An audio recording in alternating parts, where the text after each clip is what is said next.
The Honda CR-V is one of those SUVs that almost feels too obvious. Everyone knows it, everyone cross-shops it, and if you ask someone what compact SUV they're considering, there's a pretty good chance the CR-V is somewhere on their list. But that also creates a problem. When a vehicle gets this popular, it starts to feel boring. The safe choice, responsible choice, maybe even the I don't want to think too hard about this choice. But after spending time with the 2026 CR-V Hybrid, I get why people keep coming back to it. It's not the flashiest in its class, it's not the most exciting, it's not trying to be some fake, rugged adventure machine either. But as a daily driver, this thing is really hard to argue with. So today on Dave Drives, I'm asking one simple question. Would I actually daily drive the 2026 Honda CR-V Hybrid? Well, first impressions, it looks clean. It's not overdone, it's not weird, not trying too hard.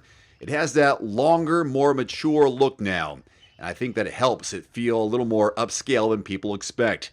It doesn't scream for attention in the parking lot, but that's probably part of the appeal. The CR-V has never really been about showing off. It's about making your life easier, and honestly, that might be the most underrated kind of vehicle. On the road, it feels exactly how I think a compact SUV should feel. Smooth, easy, predictable. The hybrid system is a big part of that. Around town, it gives you that quiet, easy pull from a stop, and it makes the CR-V feel more relaxed in traffic. It's not fast in a dramatic way, but it has enough punch for normal driving. Merging onto the highway, pulling away from lights, climbing hills, getting around town. It all feels simple. And that's where Honda gets this right. The CR-V Hybrid doesn't make you work for it. You just get in and drive. The steering is light enough for parking lots, but it doesn't feel sloppy. The ride is comfortable without feeling floaty. And visibility, it's one of those things you might not notice at first, but you appreciate it the longer you drive. That matters because when you're living with a vehicle every day, the little things become big things. Can you see out of it? Is it easy to park? Does it feel stressful in traffic? Do the controls make sense? Can you get comfortable quickly? The CR-V checks a lot of those boxes without making a big production out of it. Inside, it's not a luxury cabin by any means, but it is a very good Honda cabin. They have the clean layout, simple controls, good driving position, enough tech without making the whole dashboard feel like a giant tablet glued to the wall. I like that. Some vehicles now feel like they were designed by a committee of software engineers who forgot that people still have hands. The CR-V still feels normal. You can adjust the climate, you can find what you want and need, you can just use a vehicle without needing a tutorial. That's a win-win. The back seat is one of its biggest strengths. This is where it starts to separate itself from the smaller compact SUVs. There's good room back there, adults can fit, kids have plenty of space, car seats make sense. And if you're carrying family, friends, camera gear like me sometimes, it feels like Honda actually thought about real life. For me, this is one of the reasons why the CR-V works so well for so many people. It's not huge from the outside, but it feels usable on the inside. That's the magic trick, right? Same story for the cargo area. This vehicle gives you the kind of space that makes everyday life easier. Groceries, backpacks, sports bags, luggage, Costco runs. This is the stuff people actually load into their vehicles, and the CR-V handles it without any drama. That's not exciting on paper, but when you own it, that stuff matters every single week. Now, what surprised me? Well, it feels more refined than I expected.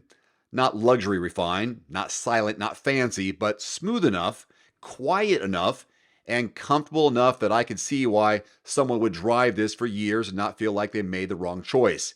It's one of those vehicles that doesn't wow you in the first 5 minutes. It wins you over after you realize there's not much about it that annoys you. That's different. A lot of vehicles have one or two big standout features, but then they irritate you in daily use. The CR-V is the opposite. It's not trying to win an argument with one dramatic feature.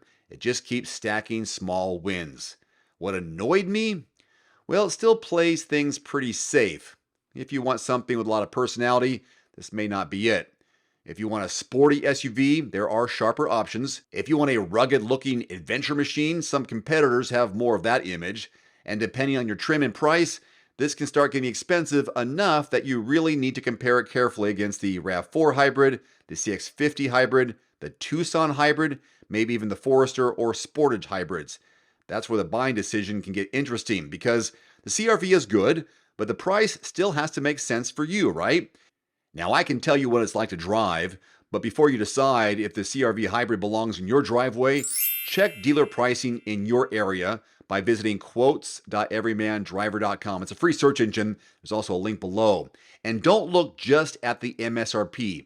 Compare actual pricing near you before you walk into a showroom. Do your research, because a good SUV at the wrong payment is still a bad deal. And the good deal might be one town over, so play with that zip code a little bit. So would I daily drive the CR-V Hybrid? Yes, absolutely. Not because it's exciting, because it's easy, it's comfortable, efficient, practical. It feels like the kind of SUV that would fit into your life without creating new problems.